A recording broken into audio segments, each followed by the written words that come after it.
கர்த்தருடைய பரிசுத்த நாமம் மகிமைப்படுவதாக. இங்க கூடியிருக்கிற சகோதர சகோதரிகளை கர்த்தராகிய இயேசு கிறிஸ்து நாமத்தினால வாழ்த்தி வரவேற்கிறேன். இன்னைக்கு நம்ம விக்கிராராதனையை பத்தி வேத வசனங்களோட ஆராய்ந்து பார்க்கலாம்.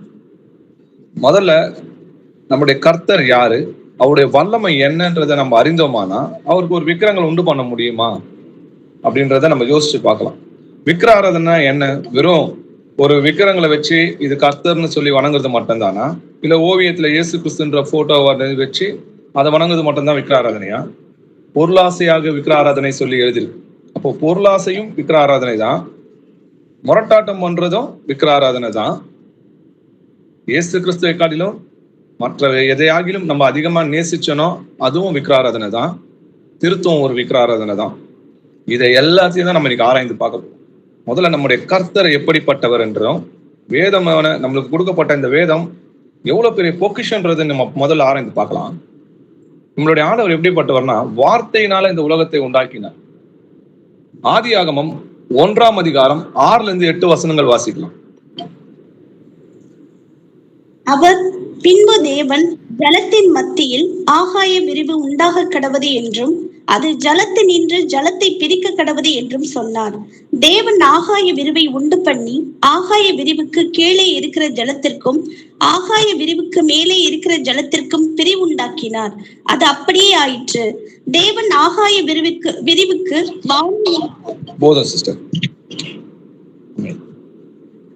தேவன் ஜலத்தின் மத்தியில் ஆகாய விரிவு உண்டாக கடவுது என்றும் அது ஜலத்திலிருந்து ஜலத்தை பிரிக்க கடவுது என்று சொன்னார். வசனத்தை நல்லா கவனிச்சு பாருங்க. ஜலத்தின் மத்தியில தான் ஆகாய விரிவை உண்டாக்குகிறார். அது ஜலத்திலிருந்து ஜலத்தை பிரிக்க கடவுதுன்னு சொல்லி எழுதிருக்கு. அவர் என்று சொன்னார், அது அப்படியே ஆச்சு இல்லையா? ஆகாய விரிவை உண்டு பண்ணி ஆகாய விரிவுக்கு கீழே இருக்கிற ஜலத்திற்கும், அப்போ மேலேயும் ஜலம் இருக்கு இல்லையா, ஆகாய விரிவுக்கு மேலே இருக்கிற ஜலத்திற்கும் பிரிவு உண்டாக்கினார். அது அப்படியே ஆயிற்று. அப்போ வானத்துல தண்ணி இருக்குதுன்னு வேதவசனம் சொல்லுது. இன்னும் இதெல்லாம் சயின்ஸ்ல இன்னும் கண்டே பிடிக்க முடியல. அவர் ஜலத்துல இருந்து ஜலத்தை தான் பிரிக்கிறார். ஆகாயத்துக்கு மேலேயும் ஜலம் இருக்குதுன்னு சொல்றாரு, கீழேயும் ஜலம் இருக்குன்னு சொல்றாரு. இதெல்லாம் இன்னும் சயின்ஸால அறிந்து கொள்ள முடியல. தண்ணீர் இருக்குதான்னு சேட்டலைட் எல்லாம் விட்டு பாக்குறாங்க.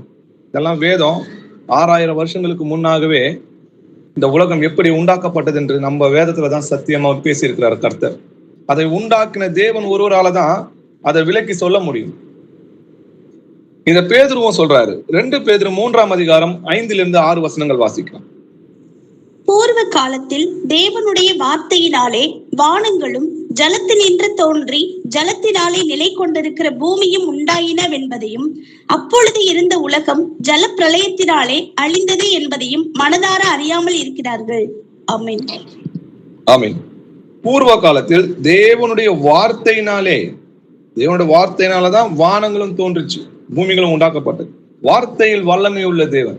இன்னைக்கு நீங்க போய் விக்கிரங்க கிட்ட பாத்தீங்கன்னா அவங்க கையில ஆயுதங்கள் இருக்கும். அவங்கள பாதுகாக்கிறதுக்கே அந்த ஆயுதங்கள் இருக்கு இல்லையா?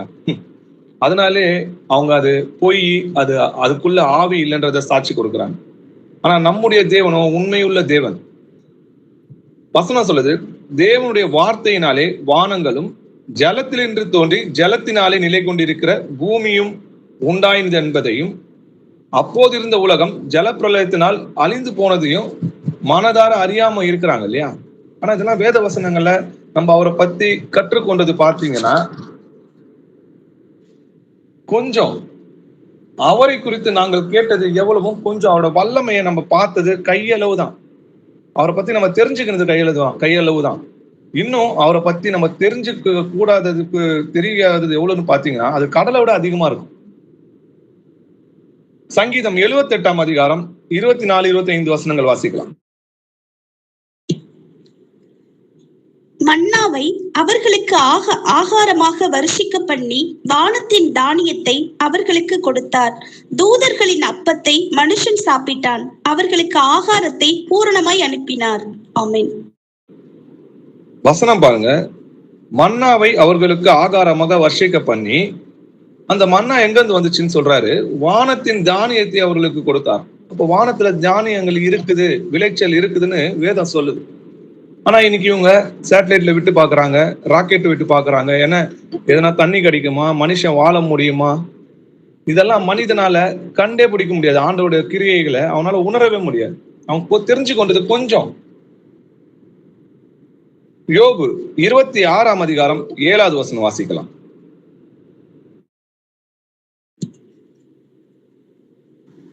அவர் உத்தர மண்டலத்தை வெட்ட வெளியிலே விரித்து பூமியை அந்தரத்திலே தொங்க வைக்கிறார். ஆமென். இந்த வசனம் என்ன சொல்லுது? அவர் உத்தர மண்டலத்தை வெட்ட வெளியிலே விரித்து பூமியை அந்தரங்கத்திலே தொங்க வைத்திருக்கிறார். பூமி அந்தரங்கத்துல தொங்குதுன்னு இவங்களுக்கு ஒரு 100 வருஷமா, கடந்த 100 வருஷம் முன்னாடிதான் தெரியும். ஆனா பூமி அந்தரங்கத்துல தொங்குதுன்னு யோபு காலகட்டத்திலே வேதத்துல எழுதப்பட்டிருக்குதுன்னா, அப்புறம் நம்முடைய வேதமே சத்தியம்ன்றதை நம்ம புரிஞ்சுக்கணும். அதை உண்டாக்கின தேவன் ஒருவரால தான் பூமி அந்தரங்கத்துல தொங்குதுன்றதை சொல்ல முடியும்.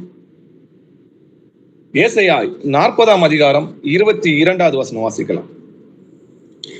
அவர் பூமி உருண்டையின் மேல் வீற்றிருக்கிறவர், அதன் குடிகள் வெட்டுக்கிளிகளைப் போல இருக்கிறார்கள். அவர் வானங்களை மெல்லிய திரையாக பரப்பி அவைகளை குடியிருக்கிறதற்கான கூடாரமாக விரிக்கிறார். ஆமென். ஆமென். இந்த வசனத்துல பாருங்க, அவர் பூமியின் உருளையின் மேல் வீற்றிருக்கிறவர்.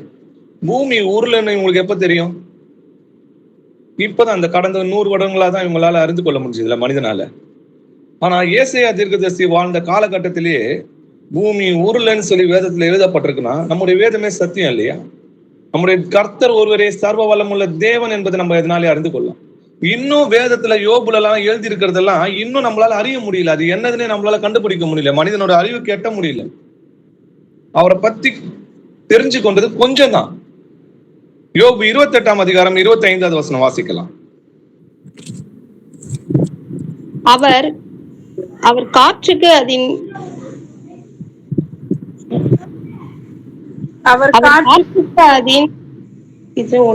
நிறையை நியமித்து ஜலத்துக்கு அதன் அளவை பிரமாணித்து. ஆமென். ஆமென். இந்த வசனம் என்ன சொல்லுது? அவர் காற்றுக்கு அதன் நிறையை நியமித்து. காற்றுக்கு எடை உண்டுன்னு இருக்குன்னு இவங்களுக்கு எப்படி தெரியும்னா, பலூன்ல பாத்தீங்கன்னா ஹைட்ரஜன் நைட்ரஜன் எல்லாம் ஊதி அந்த பலூன்ல இருக்கிற ஊதிட்டு எடை போட்டு பார்த்து காற்றுக்கு வெவ்வேறு காற்றுக்கு எடை இருக்கு அப்படின்ட்டு சயின்ஸ் இப்பதான் கண்டுபிடிச்சாங்க இல்லையா? இதெல்லாம் கடந்த 100 வருடங்களா தான் இவங்க எல்லாம் கண்டுபிடிச்சாங்க. ஆனா யோபு காலத்திலே காற்றுக்கு அதன் நிறையை நியமித்தவர் நம்முடைய கர்த்தர். எவ்வளவு சத்தியமான வசனங்கள் இன்னைக்கு எழுதியிருக்கு. சயின்ஸ் ஒரு காலத்துல பூமி வட்டம்னுச்சு, இல்ல நீள் வட்டம்னு சொன்னாங்க. ஆனா ஆதியிலேயே வேதம் உருளைன்னு சொல்லியிருக்கு. அதை இப்பதான் இவங்க ஒத்துக்கொண்டாங்க. சயின்ஸ் மாறும், ஏன்னா மனிதன் பொய்யன்னு சொல்லி எழுதிருக்கு.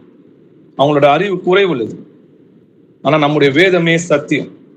அதுல இருக்கிற வார்த்தைகள் ஒன்றொன்றும் நம்முடைய தேவனுடைய வார்த்தைகள். அது ஒரு நாளும் பொய்யா போகாது. யோபு 37ஆம் அதிகாரம் 7வது வசனம் வாசிக்கலாம். தாம் உண்டாக்கின சகல மனுஷரும் தம்மை அறியும்படிக்கு அவர் சகல மனுஷருடைய கையையும் முத்திரைத்து போடுகிறார். ஆமென். ஆமென். தாம் உண்டாக்கின சகல மனுஷரும் தம்மை அறியும்படிக்கு அவர் சகல மனுஷனுடைய கையையும் முத்திரித்து போடுகிறார். எப்படி சீல் பண்றாரு? ஒருத்தோட ரேகை இன்னொருத்தருக்கு பொருந்தாது. ஒன்னொன்னு வேற வேற வேற மாதிரி இருக்கும். இதெல்லாம் அவருடைய படைப்பின் அதிசயம் இல்லையா?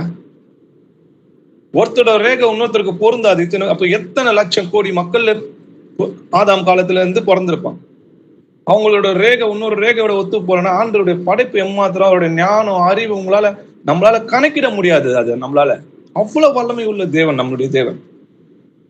எரேமியா 33வது வசனம், 33ஆம் அதிகாரம் 22வது வசனம். அவ்வானத்து நட்சத்திரங்கள் எண்ணப்படாததும் கடற்கரை மணல் அளக்கப்படாததுமாய் இருக்கிறது போல நான் என் தாசனாகிய தாவீதின் சந்ததியையும் எனக்கு ஊழியம் செய்கிற லேவியரையும் வர்த்திக்க பண்ணுவேன் என்று கர்த்தர் சொல்லுகிறார் என்றார். ஆமென். ஆமென். வானத்து நட்சத்திரங்கள் எண்ணப்படாததும், வானத்து நட்சத்திரங்களை எண்ண முடியாதுன்னு வேதம் ஏற்கனவே ஆதியாகமத்துல ஆபிரகாம் கிட்டே சொல்லப்பட்டிருக்கு இல்லையா? நீ வானத்தை அண்ணாந்து பாரு, நட்சத்திரங்களை எண்ண கூடுமானா உன் சந்நிதியை நீ எண்ணலான்ற. அப்ப நட்சத்திரங்களை எண்ண முடியாது. வசனம் சொல்லுது நட்சத்திரங்களை எண்ண முடியாதுன்னு. ஆனா இன்னைக்கு சயின்ஸ் சொன்னாங்க 1500 தான் நட்சத்திரம். அதுக்கப்புறம் லட்சம்னு சொன்னாங்க, அதுக்கப்புறம் கோடினாங்க. இன்னைக்கு சூரியனோட கருந்துளைய போட்டோ எடுக்க போகும்போது ஒரே டஸ்டா இருந்தது. ஏன் அந்த போட்டோ கிளியரா வரலன்னு சொல்லிட்டு திரும்ப எடுக்கிறாங்க. அப்புறமா தான் உங்களுக்கு தெரிஞ்சுது அது டஸ்ட் கிடையாது, அது எல்லாமே நட்சத்திரங்கள். அப்போ சயின்ஸ் அறிவிக்குது அதை எண்ண முடியாது, ஏன்னா அது விண்வெளியோட டஸ்ட்னு சொன்னாங்க. எப்படி டஸ்ட் எண்ண முடியாதோ அதே மாதிரி நட்சத்திரங்கள் எண்ண முடியாதுன்னு சயின்ஸ் சொல்றாங்க. ஆனா வேதம் அபிரகாம் காலத்திலே சொல்றாரு கர்த்தர், நம்முடைய கர்த்தர் சொல்றாரு வானத்து நட்சத்திரங்களை எண்ண முடியாதுன்னு. யோபு 9ஆம் அதிகாரம் 8-10 வசனங்கள் வரைக்கும் வாசிக்கலாம். அவர் ஒருவரே வானங்களை விரித்து சமுத்திர அலைகளின் மேல் நடக்கிறவர்.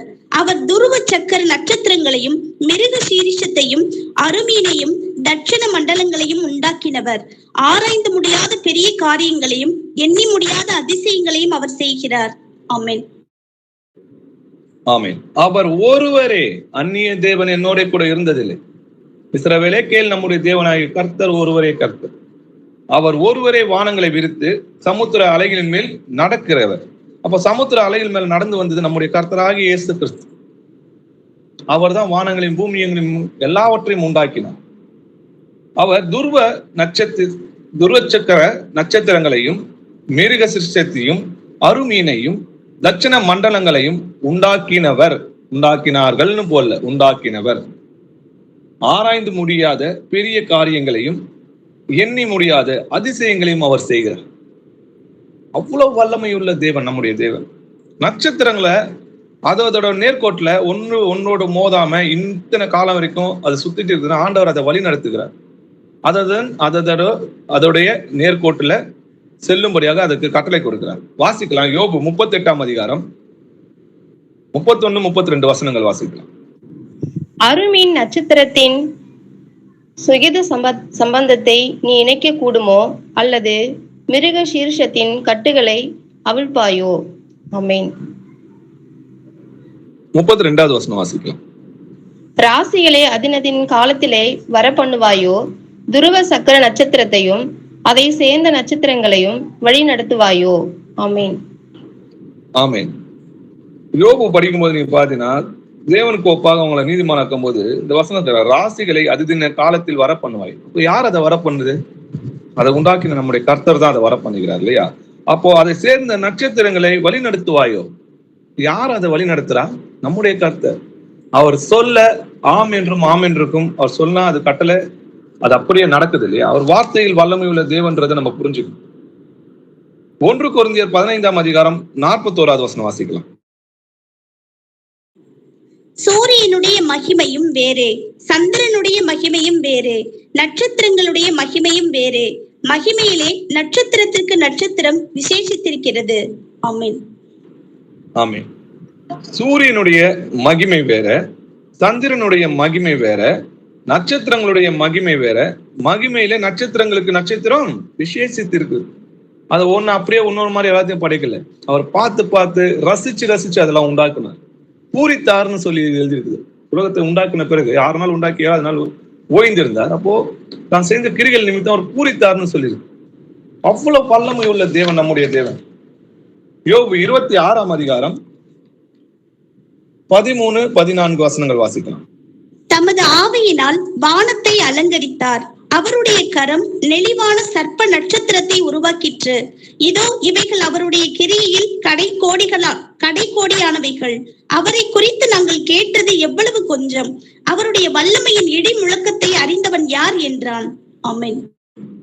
ஆமென். தமது ஆவியினாலே வானத்தை அலங்கரித்தார். அவருடைய கரம் நெளிவான சர்ப்ப நட்சத்திரங்களை உருவாக்கிட்டுனா அவருடைய கரம்னா வல்லமைன்றதை புரிஞ்சுக்கணும். ஏன்னா முன்னாடியில தமது ஆவினால் வானத்தை அலங்கரித்தார் சொல்லியது. இதோ இவைகள் அவருடைய கிரியையில் கடைக்கோடியானவைகள். அவரை குறித்து நாங்கள் கேட்டது எவ்வளவு கொஞ்சம்.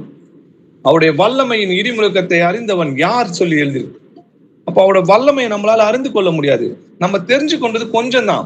கடலை பார்த்து சொல்றாரு, இம்மட்டும் வா, மிஞ்சி வராதே, உன் அலையின் பெருமை இங்கே அடங்க கடவுதுன்றார். அது கீழ்ப்படியுது. காற்றையும் கடலையும் அதட்டினார்னு சொல்லி எழுதியிருக்கு. அவர் கீழ்ப்படியுது. அவரோட வல்லமை எவ்வளவு மகத்தானதுன்றதை நம்மளால உணரவே முடியாது. நம்ம தெரிஞ்சு கொண்டது கொஞ்சம் தான். யோபு 12ஆம் அதிகாரம் 7-9 வசனங்கள் வாசிக்கலாம். இப்போதும் நீ மிருகங்களை கேட்டுப்பார், அவைகள் உனக்கு போதிக்கும். ஆகாயத்து பறவைகளை கேள், அவைகள் உனக்கு அறிவிக்கும். அல்லது பூமியை விசாரித்து கேள், அது உனக்கு உபதேசிக்கும். சமுத்திரத்தின் மச்சங்களை கேள், அவைகள் உனக்கு விவரிக்கும். கர்த்தருடைய கரம் இதை செய்ததென்று இவைகள் எல்லாவற்றினாலும் அறியாதவன் யார்? ஆமென். ஆமென். அப்போ நம்ம மிருகங்களை கேட்டு பாரு, அவைகளை போதிக்கணும். அந்த மிருகங்களை பாருங்க, அதுக்கும் சுவாசத்தை கொடுத்து அதுக்கு ஜீவனை கொடுத்திருக்கிறார். அது எப்படி உண்டாகுச்சுன்னு யோசிச்சு பாருங்க, அது நமக்கு போதிக்கும். ஆகாயத்து பறவைகளை பாருங்க, அதுக்கும் ஆகாரத்தை கொடுத்து அதுக்கும் பிழைப்பை உண்டாக்குறாரு இல்லையா? அப்போ அவைகள் நமக்கு போதிக்கிறது.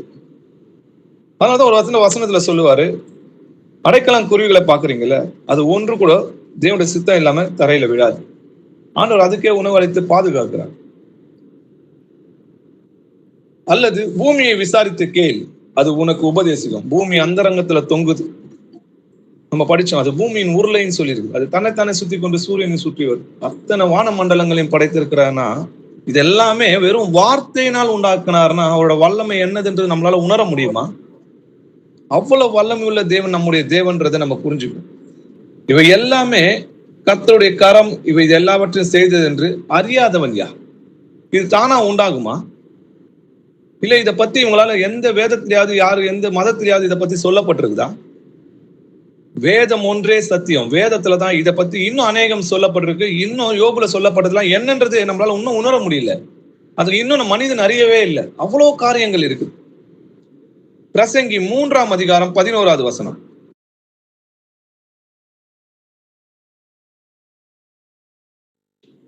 அவர் சகலத்தையும் அதினதின் காலத்திலே நேர்த்தியாக செய்திருக்கிறார், உலகத்தையும் அவர்கள் உள்ளத்திலே வைத்திருக்கிறார். ஆதலால் தேவன் ஆதி முதல் அந்தம் மட்டும் செய்து வரும் கிரியையை மனுஷன் கண்டுபிடியான். ஆமென். ஆமென். அவர் சகலத்தையும் அனுதின காலத்தில் நேர்த்தியாக செய்திருக்கிறார், உலகத்தையும் அவர்கள் உள்ளத்திலே வைத்திருக்கிறார். ஆதலால் தேவன் ஆதி முதல் அந்தம் மட்டும் செய்து வருகிற கிரியை மனுஷன் கண்டுபிடியான். அவனால கண்டுபிடிக்க முடியாது, நம்மளுடைய அறிவுக்கு எட்டாதது. அவர் செய்ததெல்லாம் நம்மளால தெரிஞ்சு கொஞ்சம் சொல்லி எழுதியிருக்கு இல்லையா? நம்ம அவரை குறித்து கேள்விப்பட்டது கொஞ்சம். அவருடைய வல்லமையின் இடிமுழக்கத்தை அறிந்தவன் யார்? நம்மளால அவர் முற்றிலுமா அறிந்து கொள்ள முடியாது. அந்த அளவுக்கு நம்மளுக்கு ஞானம் கிடையாது. இவ்வளத்தையும் ஒருவராய் செய்தார். வசனம் சொல்றது கேளுங்க. நெகேமியா 9ஆம் அதிகாரம் 6வது வசனம் வாசிங்க.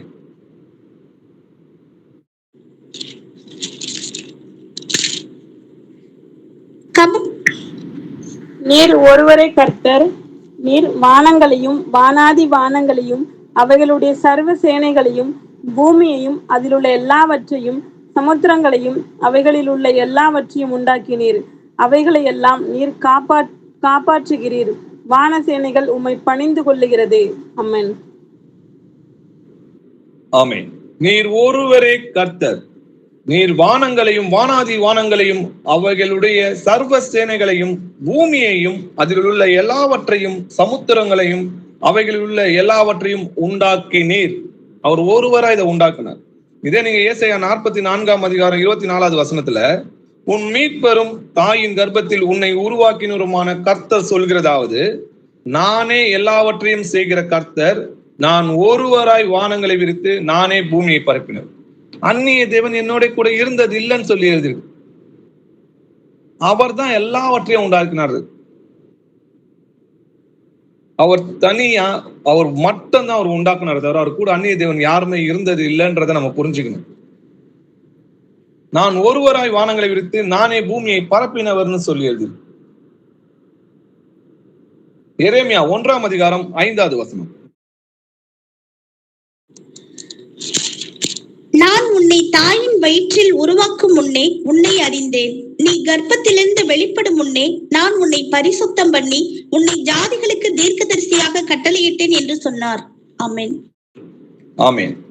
அவர் எரேமியா பார்த்து என்ன சொல்றாரு பாருங்க. நான் உன்னை தாயின் வயிற்றில் உருவாக்கும் முன்னே உன்னை அறிந்தேன்னு சொல்றாரு. இதை உங்களால உணர முடியுதா? தாயின் வயிற்றுல உருவாக்கத்துக்கு முன்னாடியே அவர் அறிந்தாராம். நம்மள பேர் சொல்லி அழைத்திருக்கிறார் சொல்லி இன்னொரு வசனம் சொல்லுது. நீ கர்ப்பத்தில் இருந்து வெளிப்படும் முன்னே நான் உன்னை பரிசுத்தம் பண்ணி உன்னை ஜாதிகளுக்கு தீர்க்கதரிசியாக கட்டளையிட்டேன்னு சொல்றேன். அவரோட ஞானத்தை நம்மளால அறிய முடியுமா? வசனம் சொல்றது 6 நாள் உலகத்தை உண்டாக்கி 7ஆம் நாள் ஓய்ந்திருந்தார். அவர் உலக தோற்றத்துக்கு முன்னாடி தம்முடைய கிரியெல்லாம் அவருக்கு தெரிந்திருக்கிறது. ஆவியின் வழி என்னதென்றும் கர்ப்பத்தில் வயிற்றில் எலும்புகள் உருவாகும் விதம் என்னதென்றும் நீ அறியாதிருக்கிறது போலவே எல்லாவற்றையும் செய்கிற தேவனுடைய செயல்களையும் நீ அறியாது. நம்மளால அவரோட செயல்களை எல்லாத்தையும் அறிஞ்சு கொள்ள முடியாது. அது நம்ம மூளைக்கு எட்டாதது, நம்மளோட அறிவுக்கு எட்டாதது. அதெல்லாம் ஒரு வசனம் சொல்லுது, மனுஷனுடைய அவன் நினைவுகள் என்னதென்று மனுஷனுக்கு வெளிப்படுத்துறதே கர்த்தர் தான். ஆமோஸ் 4ஆம் அதிகாரம் 13வது வசனம் வாசிங்க.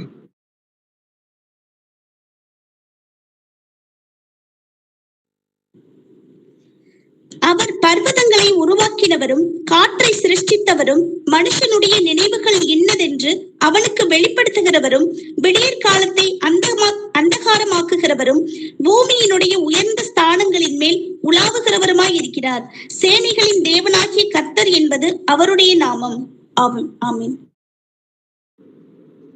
ஆமீன். மனுஷனுடைய நினைவுகள் என்னதென்று அவனுக்கு வெளிப்படுத்துகிறவர் யாருன்னு பாத்தீங்கன்னா நம்முடைய கர்த்தர். அப்போ நினைவுகள் எங்க தோன்றுது, அதை நம்ம ஆராய்ச்சி பார்த்தோம். அப்போ நினைவுகள் எங்க தோன்றுதுன்னு பார்த்தீங்கன்னா மனிதனுடைய இருதயத்துலதான் பொல்லாத சிந்தனைகள் வெளிப்படுது. அதுல இருந்துதான் பொல்லாத எண்ணங்கள் தோன்றுகிறதுன்றதை நம்ம பார்க்கிறோம். அப்போ அந்த மனிதனுடைய இருதயத்துல தோன்றுகிற அந்த நினைவுகளை மூளைக்கு வெளிப்படுத்துகிறதே நம்முடைய கர்த்தர் தான். அப்போ இதெல்லாம் நம்ம ஆராய்ந்து பார்க்கும்போது அவரோட ஞானம், அறிவு, அவரோட வல்லமை, அவருடைய மகத்துவம் எப்படிப்பட்டது. அப்படிப்பட்ட ஒரு தேவனுக்கு நம்ம விக்கிரங்களை வச்சு வணங்க முடியுமா? நான் கர்த்தர், இது என்னுடைய நாமம், என் மகிமையை வேறொருக்கும் என் துதியை விக்கிரங்களுக்கும் கொடேன்னு சொல்றாரு. கர்த்தரோட இது என்னுடைய நாமம், என்னுடைய நாமத்தையும் என்னோட மகிமையை நான் வேறொருக்கும் கொடுக்க மாட்டேன்னு சொல்றாரு. பழைய ஏற்பாட்டுல தான் யெகோவாவோட நாமம் என்னன்னு பாத்தீங்கன்னா கர்த்தர்னு பாக்குறோம். அவரை தான் கர்த்தர்னு சொல்றாங்க. புதிய ஏற்பாட்டுல நம்முடைய இயேசு கிறிஸ்துவே கர்த்தர்ன்றாங்க. நமக்கு எத்தனை கர்த்தர் இருக்கிறாங்க? சில விலைக்கேள் நம்முடைய தேவனாகிய கர்த்தர் ஒருவரே கர்த்தர். நீர் ஒருவரே கர்த்தர்னு சொல்லி நெகேமியால சொல்றாரு இல்லையா? அப்போ அப்படிப்பட்ட கர்த்தருக்கு நம்ம ஒரு போட்டோவோ இல்ல ஒரு விக்கிரமோ வச்சு வணங்கலாமா? சங்கீதம் 4ஆம் அதிகாரம் 2வது வசனம் வாசிக்கிறோம். மனுபுத்திரரே, எது வரைக்கும் என் மகிமையை அவமானப்படுத்தி வீணானது விரும்பி பொய்யை நாடுவீர்கள்? ஆமீன். மனுபுத்திரரே, எது வரைக்கும் என் மகிமையை அவமானப்படுத்தி, அவரோட மகிமையை நான் வேறொருக்கும் கொடுக்க மாட்டேன்னு சொல்றாரு. என் மகிமையை வேறொருனுக்கும் என் துதியை விக்கிரங்களுக்கும் கொடுக்க மாட்டேன்னு சொல்றாரு, கொடேன்னு சொல்றாரு. ஆனா நம்ம என்ன பண்றோம்? அவரோட மகிமையை அவமானப்படுத்தி வீணானதை விரும்பி பொய்யை நாடுகிறார்கள். விக்கிராராதனை பத்தி தான் அப்படி சொல்றாரு. பொய்யை நாடுகிறாங்கன்னா என்னன்றதை பார்க்கலாம். எரேமியா 10ஆம் அதிகாரம் 14வது வசனம். மனுஷர் அனைவரும் அறிவில்லாமல் மிருக குணமுள்ளவர்களானார்கள். தட்டார் அனைவரும் வார்ப்பித்த சுரூபங்களாலே வெட்கி போகிறார்கள். அவர்கள் வார்ப்பித்த விக்கிரகம் பொய்யே, அவைகளில் ஆவி இல்லை. ஆமென். ஆமென். மனுஷர் அனைவரும் அறிவில்லாமல் மிருக குணமானார்கள். அவர்கள் வார்ப்பிக்கப்பட்ட விக்கிரம் பொய்யே, அவைகளில் ஆவி இல்லைன்றாரு. அதுக்கு சுவாசம் இல்லைன்னு சொல்லி இன்னொரு வசனம் சொல்லுது. சங்கீதம் 135ஆம் அதிகாரம் 15-18 வசனங்கள் வரைக்கும் வாசிக்கலாம்.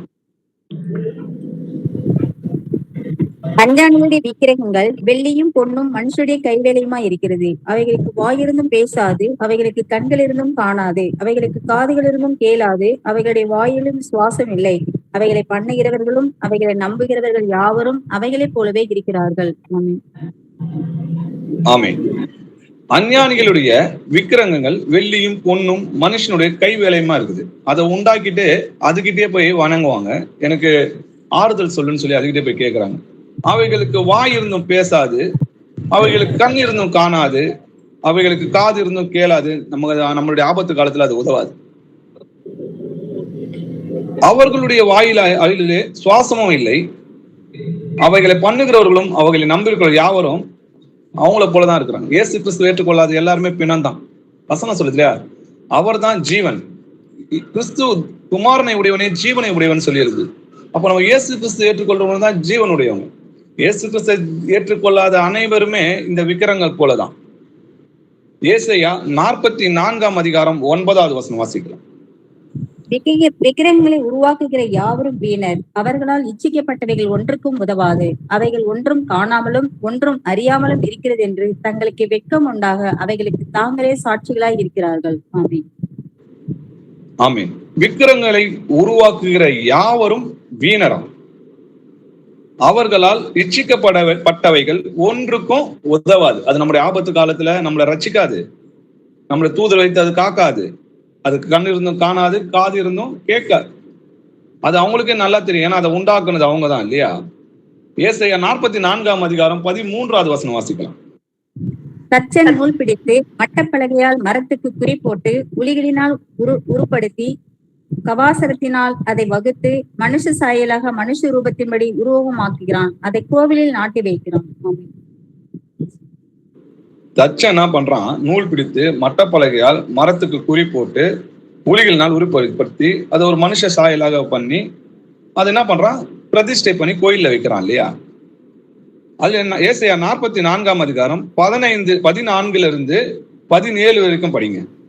அவன் தனக்கு கேதுருக்களை வெட்டுகிறான். ஒரு மருத மரத்தையாவது ஒரு கர்வாலி மரத்தையாவது தெரிந்து கொண்டு காட்டு மரங்களிலே பலத்த மரத்தை தனக்கு காரியத்துக்காக வளர்க்கிறான்.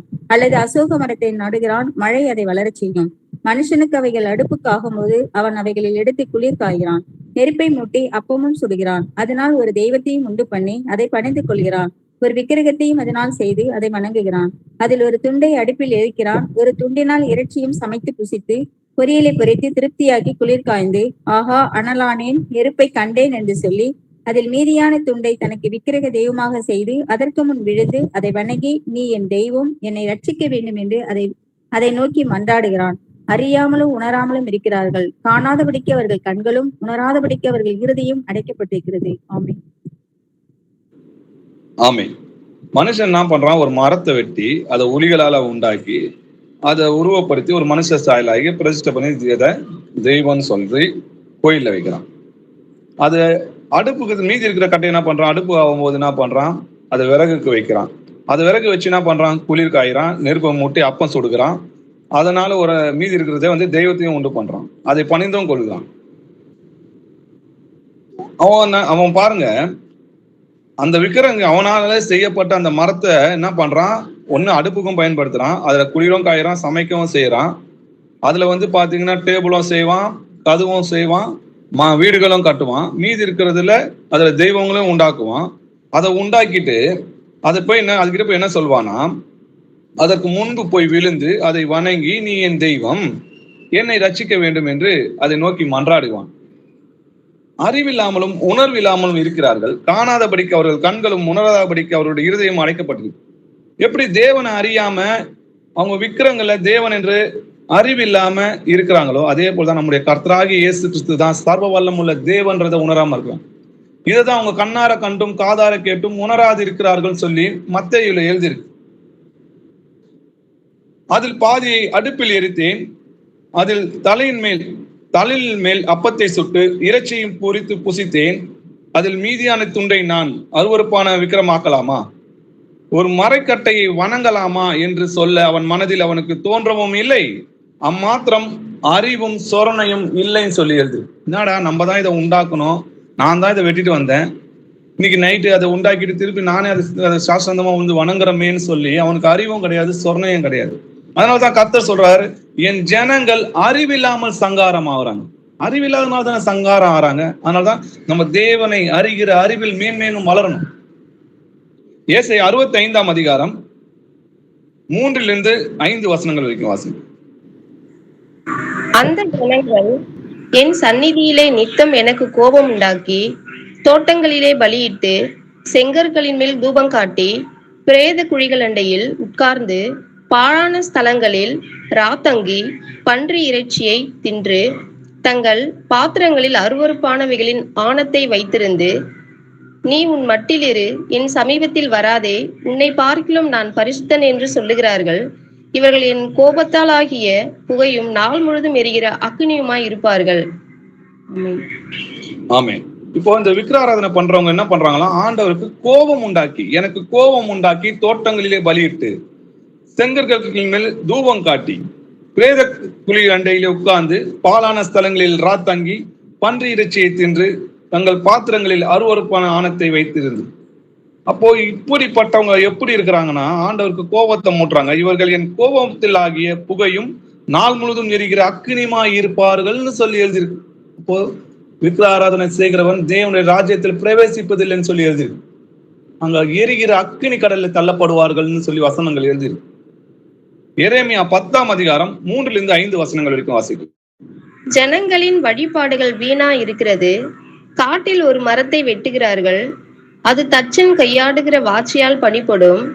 வெள்ளியினாலும் பொன்னினாலும் அதை அலங்கரித்து, அது அசையாதபடிக்கு அதை ஆணிகளாலும் சுத்திகளாலும் உறுதியாக்குகிறார்கள். அவைகள் பனையை போல நெட்டையாய் நிற்கிறது. அவைகள் பேச மாட்டாதவைகள், அவைகள் நடக்க மாட்டாததினால் சுமக்கப்பட வேண்டும். அவைகளுக்கு பயப்பட வேண்டாம். அவைகள் தீமை செய்யக்கூடாது, நன்மை செய்யவும் அவைகளுக்கு சக்தி இல்லை என்று கர்த்தர் சொல்லுகிறார். படிக்கலாம். ஆமீன். போதும் சிஸ்டர். ஜனங்களின் வழிபாடுகள் வீணா இருக்குதான். எப்படின்னா, காட்டுல ஒரு மரத்தை வெட்டுகிறாங்க, அதை தச்சன் கையில கொடுத்து அதை ஒரு உருவமா செய்யறாங்க. வெள்ளினாலும் பொன்னினாலும் அதை அலங்கரிக்கிறாங்க. அது அசையாதபடிக்கு, கீழே விழுந்துட போகுது இல்லையா, விழுந்துருன்றதுக்காக அதை அசையாதபடிக்கு என்ன பண்றாங்களாம், அதை ஆணிகளால் சுத்திகளாலும் உறுதியாக்குறாங்க. அப்படி பண்ணும்போது அவங்களுக்கே தெரியும் இல்லையா, இது ஆடி கீழே விழுந்துரும், தானா நிக்காதுன்னு. அப்போ அவங்களே என்ன பண்றாங்க, ஆணி வச்சு அதை அடித்து ஸ்ட்ராங் பண்றாங்க. அவைகள் பனையை போல நெட்டையாய் நிற்கிறது. அவைகள் பேச மாட்டாதவைகள், அவைகள் நடக்க மாட்டாததினால் அதை தூக்கிட்டு சுமப்பாங்க. நீங்க பாக்குறீங்க இல்லையா, இன்னைக்கும் தேர்ல வச்சு எடுத்துட்டு போவாங்க, யாராவது முதுகுல வச்சு பல்லக்குல மாதிரி தூக்கிட்டு போவாங்க. அவைகளுக்கு பயப்பட வேண்டாம்னு சொல்லி ஆண்டவர் சொல்றாரு. அவைகள் தீமை செய்யக்கூடாது, அது நன்மையா செய்யாது, அது தீமையை செய்யாது. நன்மை செய்யவும் அவளுக்கு சக்தி இல்லை, தீமை செய்யவும் அதால கூடாது என்று கர்த்தர் சொல்கிறார். இன்னைக்கு நம்ம நிறைய பேர் வீட்டுல போய் இந்த கேன்சர் பேஷண்ட், இந்த மாதிரி ரொம்ப கொடிய வியாதியில இருக்கிறவங்களுக்கு போய் ஜெபம் பண்ண போனாங்கன்னு வைங்களேன், முதல்ல அவங்க வீட்டுல என்ன இருக்குன்னு பாத்தீங்கன்னா விக்கிர ஆராதனை இருக்கும்.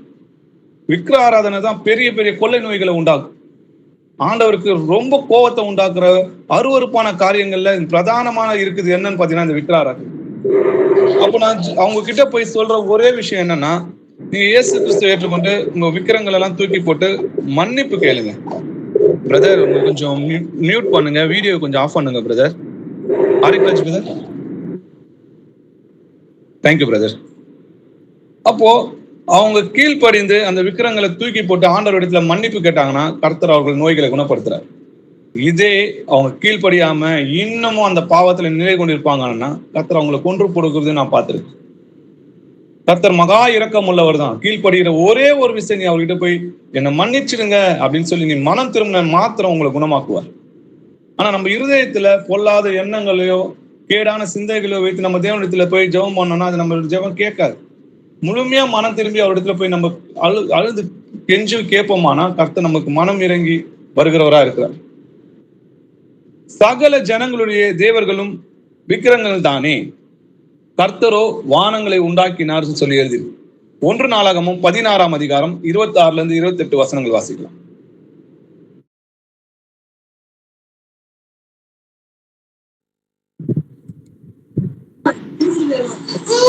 ஜாதிகளுக்குள் அவருடைய மகிமையும் சகல ஜனங்களுக்குள்ளும் அவருடைய அதிசயங்களையும் விவரித்து சொல்லுங்கள். கர்த்தர் பெரியவரும் மிகவும் துதிக்கப்படத்தக்கவருமாய் இருக்கிறார். எல்லா தேவர்களிலும் 1 நாளாகமும் 16ஆம் அதிகாரம் 26-28 வசனங்கள் வரைக்கும். சகல ஜனங்களுடைய தேவர்களும் விக்கிரகங்கள் தானே, கர்த்தரோ வானங்களை உண்டாக்கினவர். மகிமையும் கனமும் அவர் சமூகத்தில் இருக்கிறது, வல்லமையும் மகிழ்ச்சியும் அவர் ஸ்தலத்தில் இருக்கிறது.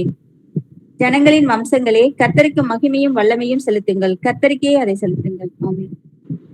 ஆமென். சகல ஜனங்களுடைய தேவர்களும் விக்கிரங்கள் தானே இல்லையா?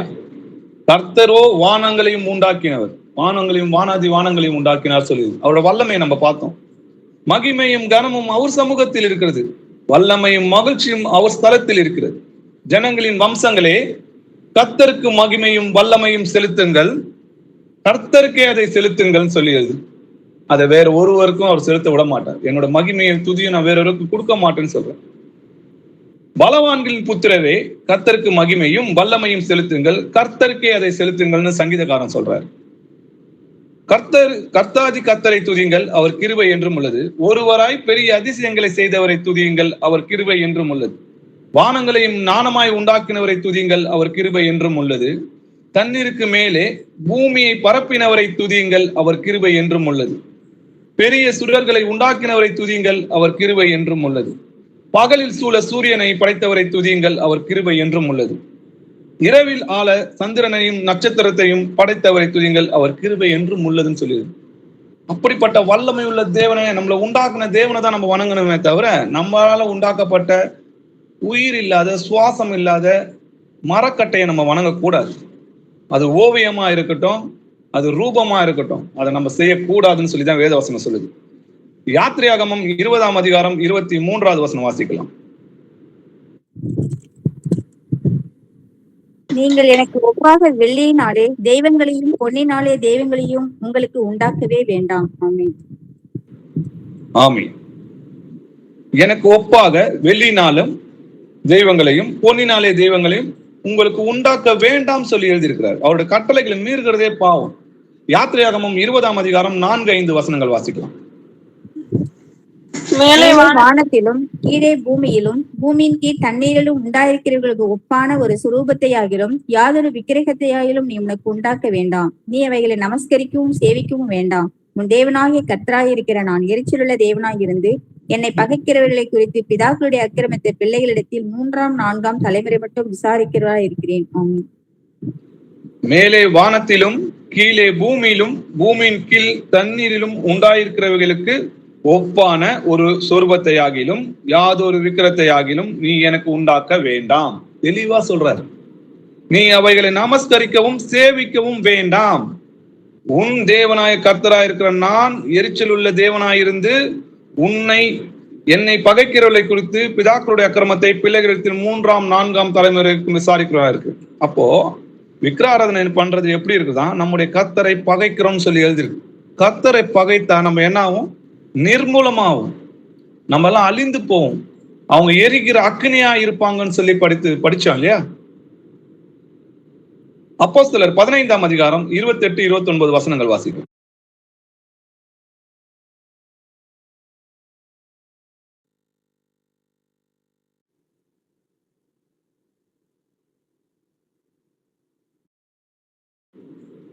அப்போஸ்தலர் 15ஆம் அதிகாரம் 28-29 வசனங்கள் வாசிக்கும். விக்கிரகங்களுக்கு படைத்தவைகளுக்கும் இரத்தத்திற்கும் நெருக்குண்டு செத்ததற்கும் வேசித்தனத்திற்கும் நீங்கள் விலகி இருக்க வேண்டும் என்பதே.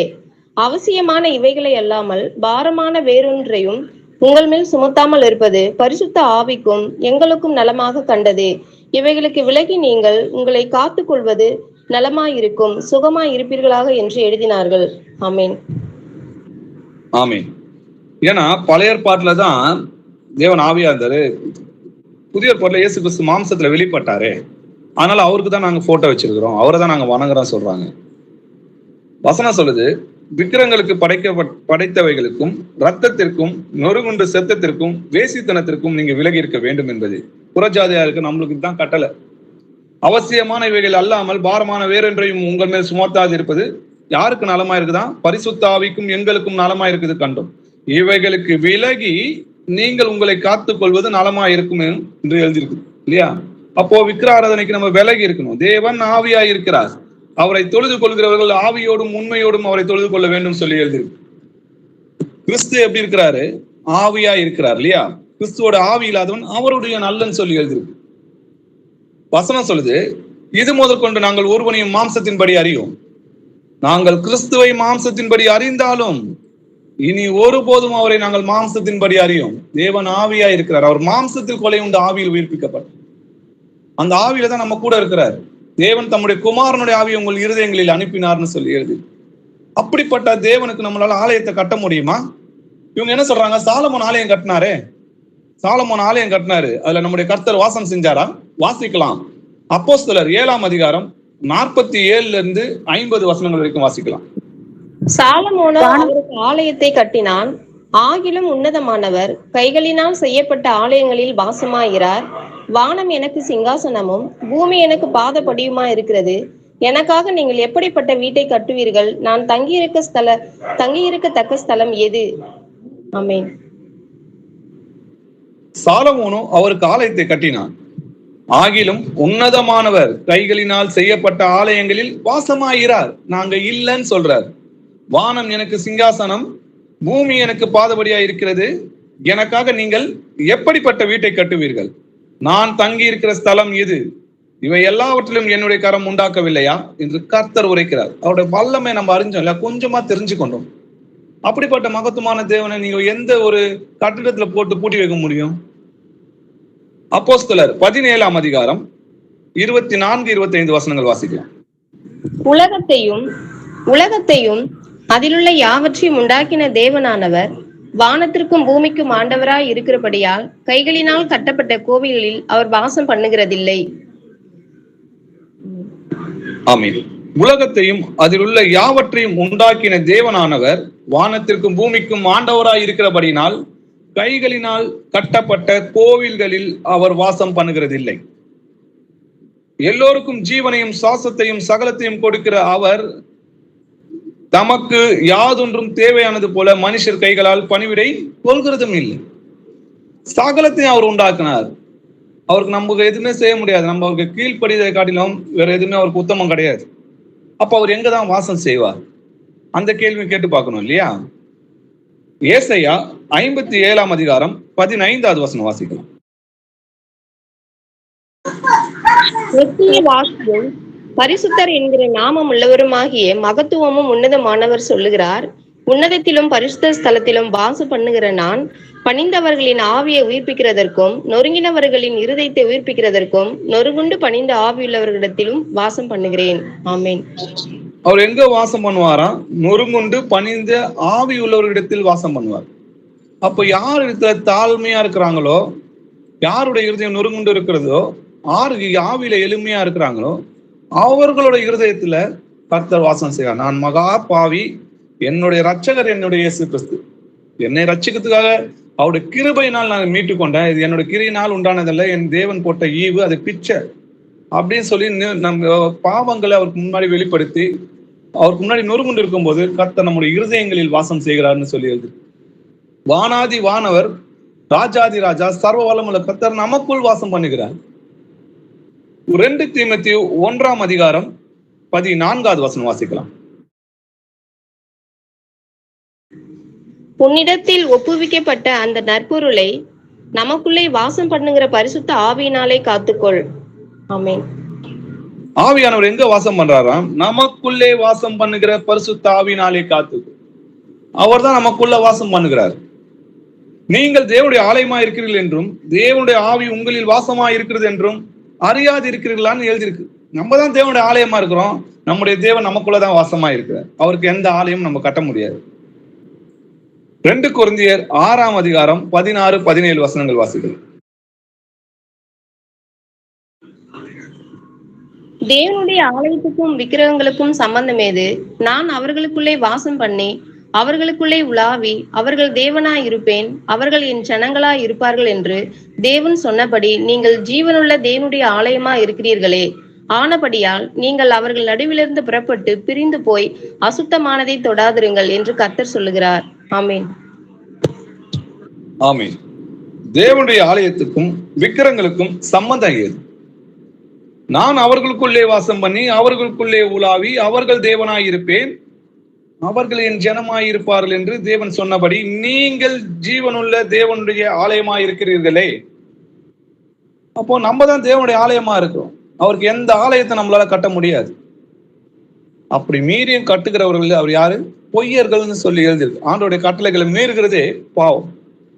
அநியாயக்காரர் தேவனுடைய ராஜ்யத்தை சுதந்திரிப்பதில் என்று அறிவீர்களா? வஞ்சிக்கப்படாதிருங்கள் சொல்லி எழுதியிருக்கு. எதுக்காக?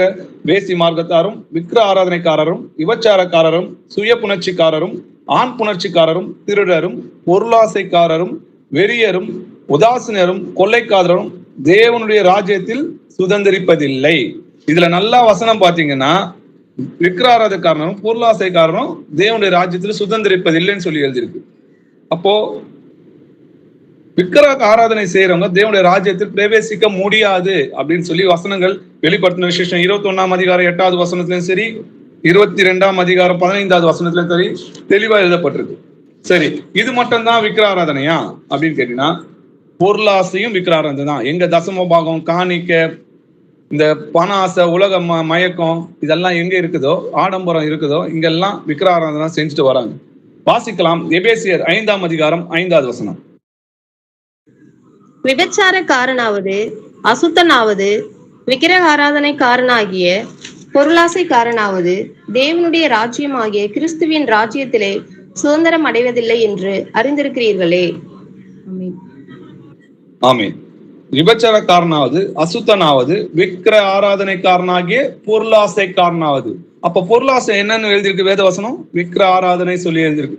இப்போ நம்ம இலவசமாய் பெற்றீங்களா, இலவசமாய் கொடுங்கன்னு சொல்லி எழுதிருக்கு. நம்ம கர்த்தர் நமக்காக நம்முடைய ஜீவனை கொடுத்து நம்மளை ரட்சித்தார். அதை நான் காசு வாங்கின்னு போய் ஊழியம் செய்யறேன்னு சொன்னா அது எப்படின்னா கூலிக்கு மாரடிக்கணும்ன்ற ஒப்பா இருக்கும் இல்லையா? அதுல எங்க சத்தியம் இருக்கும்? அந்த அன்பு எங்க இருக்குது? அவருக்காக ஜீவனை கொடுக்க வர்றது பேர் தான் ஊழியமே தவிர காசு வாங்கி பண்றது ஊழியம் கிடையாது. வாங்குவதை காட்டிலும் கொடுப்பதே பாக்கியம் சொல்லி கர்த்தராகிய இயேசு கிறிஸ்து நமக்கு சொல்றாரு. அப்போ எங்க தசம பாகம், காணிக்க, பொருளாசை இருக்குதோ அங்கெல்லாம் விக்கிராராதனை செய்யறாங்க அப்படின்றத நம்ம தெரிஞ்சுக்கணும். கொலேசியர் 3ஆம் அதிகாரம் 5வது வசனம் வாசிக்கலாம். ஆகையால் விபச்சாரம், அசுத்தம், மோகம், துரியச்சை, விக்கிரகாராதனையான பொருளாசை ஆகிய இவைகளை பூமியில் உண்டு பண்ணுகிற உங்கள் அவயவங்களை அழித்து போடுங்கள். ஆமென். ஆமென். விபச்சாரம், அசுத்தம், மோகம், துர்இச்சை, விக்கிர ஆராதனையான பொருளாசை சொல்லி எழுதியிருக்கு. ஆகையால் இவைகளை பூமியில் உண்டு பண்ணுகிற உங்கள் அவயங்களை அழித்து போடுங்க.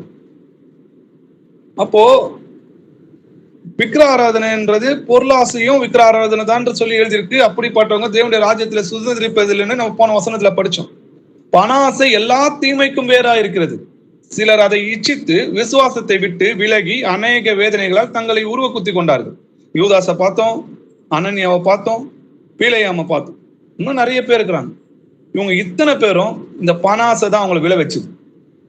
ஆண்டவர் சொல்றாரு, ஒட்டகமானது ஊசியின் காலில் நுழையிறது எவ்வளவு கடினமா இருக்குமோ அது போல ஐஸ்வர்யவான் தேவனுடைய ராஜ்யத்துல பிரவேசிப்பது கடினமா இருக்குன்னு சொல்லி எழுதியிருக்கு. ஆனாலும் இவங்க என்ன பண்றாங்க? ஐஸ்வர்யத்தை தேவனுடைய ஆசீர்வாதம் சொல்லி அவமாய் போதிக்கிறாங்க இல்லையா? ஐஸ்வர்யவான்களை கேளுங்கள், உங்கள் மேல் வரும் நிர்பந்தங்களின் நிமித்தம் அலறி அழுங்கள் சொல்லி யாக்கோபு சொல்றாரு.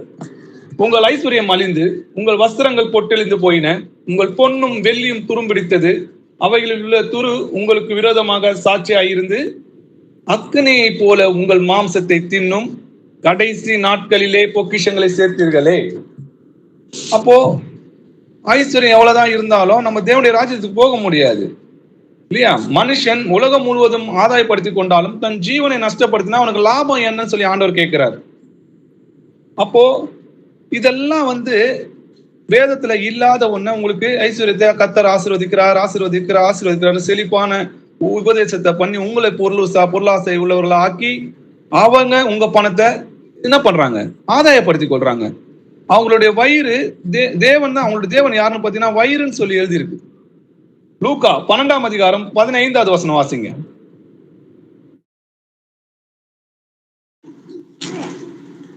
பின்பு அவர் அவர்களை நோக்கி, பொருளாசையை குறித்து எச்சரிக்கையாயிருங்கள், ஏனெனில் ஒருவனுக்கு எவ்வளவு திரளான ஆஸ்தி இருந்தாலும் அது அவனுக்கு ஜீவன் அல்ல என்றார். ஆமென். பின்பு அவர் அவர்களை நோக்கி பொருளாசை குறித்து எச்சரிக்கையாயிருங்கள் ஆண்டவர் நம்மளை முன்னாடியே எச்சரிச்சிருக்காரு. எனக்கு யாருமே நம்ம சொல்ல முடியாது. ஏனெனில் ஒருவனுக்கு எவ்வளவு திரளான ஆஸ்தி இருந்தாலும் அது அவனுக்கு ஜீவன் அல்லன்னு சொல்லி எழுதிருக்கு. அப்ப அழிந்து போகிற ஆசீர்வாதங்களை கர்த்தர் கொடுக்க மாட்டார். முதல்ல நம்மளுக்கு ஆண்டவர் ஆசீர்வாதம் பாத்தீங்கன்னா நோய் நொடி இல்லாத வாழ்க்கை, சமாதானம், சந்தோஷம், நம்ம குடும்பத்துக்கு பாதுகாப்பு, எல்லாத்துக்கும் மேல நம்ம தேவனுடைய ஆவியானவர் நமக்குள் வாசம் செய்யும். இதை விட பெரிய ஐஸ்வர்யம் தாங்க. வசனமா அதான் சொல்லுது. அந்த நமக்குள் இருப்பதே அந்த ஐஸ்வர்யம். இயேசு கிறிஸ்துவானவர் நமக்குள் இருப்பதே அந்த ஐஸ்வர்யம். அதை விட்டுட்டு அழிஞ்சு போற ஐஸ்வர்யத்தை உங்களுக்கு ஆசீர்வாதம் சொல்லும் போது நம்ம எவ்வளவு எச்சரிக்கையா இருக்கணும். போதும் என்ற மனதோடைய கூடிய தேவ பக்தியே மிகுந்த ஆதாயம் சொல்லி எழுதியிருக்கு. அப்படி இருக்கும்போது ஆசீர்வாதம் சொல்லி வஞ்சிக்கிறதை ஏன் உணராம இருக்கிறாங்க?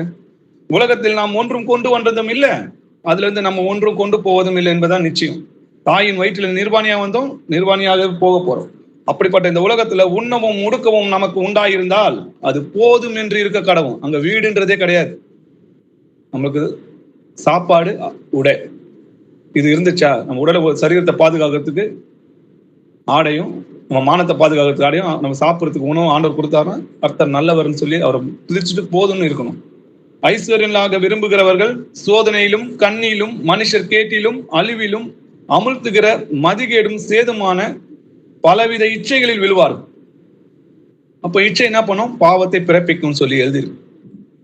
1 கொரிந்தியர் 6ஆம் அதிகாரம் 10வது வசனம் வாசிக்கலாம். திருடரும் பொருளாசைக்காரரும் வெறியரும் உதாசீனரும் கொள்ளைக்காரரும் தேவனுடைய ராஜ்யத்தை சுதந்தரிப்பதில்லை. ஆமென். திருடரும் பொருளாசைக்காரரும் வெறியரும் உதாசீனரும் கொள்ளைக்காரரும் தேவனுடைய ராஜ்யத்தில் சுதந்திரிப்பதில்லை. ஒட்டகமானது ஊசியின் காதுல நுழையாது.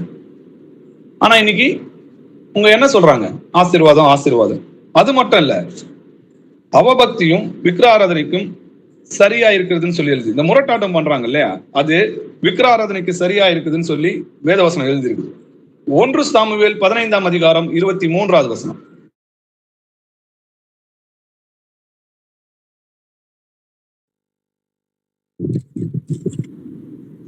ரெண்டகம் பண்ணுதல் பில்லி சூனிய பாவத்திற்கும் முரட்டாட்டம் பண்ணுதல் அவபக்திக்கும் விக்கிரக ஆராதனைக்கும் சரியா இருக்கிறது. நீ கர்த்தருடைய வார்த்தையை புறக்கணித்தபடியினாலே அவர் உம்மை ராஜாவா இராதபடிக்கு புறக்கணித்து தள்ளினார் என்றான். ஆமென். ஆமென். அப்போ ரெண்டகம் பண்ணுதல் பில்லி சூனிய பாவத்திற்கும் முரட்டாட்டம் பண்ணுதல் அவபக்திக்கும் விக்கிராராதனைக்கும் சரியா இருக்கு. முரட்டாட்டம்னா என்னது? வாக்குவாதம் பண்றாங்க இல்லையா? நீங்க பழைய ஏற்பாட்டுல பாத்தீங்கன்னா இந்த ஜனங்களை பார்த்து கர்த்தர் சொல்றாரு, இந்த ஜனங்களை பார்த்தேன், இது வணங்கா கழுத்துள்ள ஜனம் சொல்லி எழுது. ஏன்னா முரட்டாட்டம் பண்றாங்க. எப்படி முரட்டாட்டம் பண்ணாங்கன்னு பார்க்கலாம். உபாகமம் 9ஆம் அதிகாரம் 23, 24 வசனங்கள் வாசிக்கலாம். நீங்கள் போய் நான் உங்களுக்கு கொடுத்த தேசத்தை சுதந்தரித்துக் கொள்ளுங்கள் என்று கர்த்தர் காதேஸ் பர்னாயிலிருந்து உங்களை அனுப்புகையிலும் நீங்கள் உங்கள் தேவனாகிய கர்த்தரை விசுவாசியாமலும் அவருடைய சத்தத்துக்கு செவி கொடாமலும் அவருடைய வாக்குக்கு விரோதமாய் கலகம் பண்ணினீர்கள். நான் உங்களை அறிந்த நாள் முதற்கொண்டு நீங்கள் கர்த்தருக்கு விரோதமாக கலங்கம் பண்ணுகிறவர்களா இருந்தீர்கள்.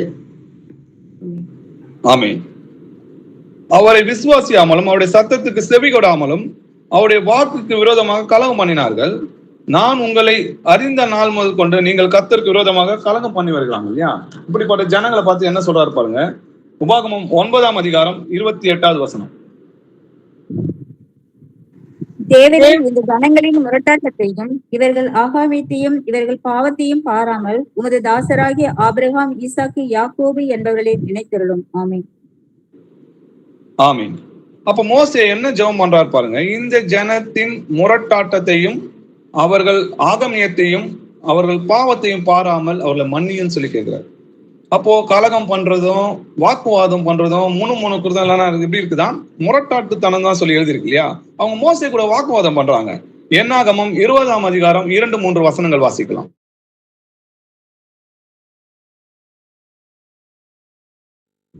ஜனங்களுக்கு தண்ணீர் இல்லாதிருந்தது. அப்பொழுது அவர்கள் மோசேக்கும் ஆரோனுக்கும் விரோதமாக கூட்டம் கூடினார்கள். ஜனங்கள் மோசேயோடு வாக்குவாதம் பண்ணி, எங்கள் சகோதரர் கர்த்தருடைய சந்நிதியில் மாண்ட போது நாங்களும் மாண்டு போயிருந்தால் நலமாயிருக்கும். ஆமென். அவங்க மோசே கிட்ட என்ன பண்றாங்க? வாக்குவாதம் பண்ணின்னு சொல்லி எழுதிருக்கு. தண்ணி இல்லைன்னு என்ன பண்றாங்க? வாக்குவாதம் பண்றாங்க. அப்போ நாங்க எங்களோட சகோதரர் போலே நாங்க அங்க மாண்டு போயிருந்தா நலமா இருக்குன்னு சொல்லி அவங்க எரிச்சலை மூட்டுறாங்க இல்லையா? இத யாருக்கு வாக்குவாதம் பண்றாங்க? மோசே கிட்ட தானே. ஆனா கர்த்தர் என்ன சொல்றாருன்னு பாருங்க. அதிலேயே என்னாகமம் 20ஆம் அதிகாரம் 13வது வசனம் வாசிங்க. இங்கே இஸ்ரவேல் புத்திரர் கர்த்தரோடே வாக்குவாதம் பண்ணினதினாலும் அவர்களுக்குள்ளே அவருடைய பரிசுத்தம் விளங்கினதினாலும் இது மேரிபாவின் தண்ணீர் எண்ணப்பட்டது. ஆமென். அப்போ சத்தியத்தை போதிக்கும் போது அது வாக்குவாதம் பண்றது யாருக்கிட்ட? அவங்க மோசே கிட்ட தான் வாக்குவாதம் பண்ணாங்க. ஆனா கர்த்தர் சொல்றாரு, அது நீங்க என்கிட்ட தான் வாக்குவாதம் பண்ணீங்க. ஏன்னா அவங்களை கொண்டு வந்தது மோசே இல்லை, நம்முடைய கர்த்தர். வனாந்தரங்களை இருந்து அவங்களை வழி நடத்துறது நம்முடைய கர்த்தர். அப்போ வாக்குவாதம் பண்றது முரட்டாட்டுத்தனமா இருக்குது இல்லையா? ஏசாயா 65ஆம் அதிகாரம் 2வது வசனம் வாசிங்க.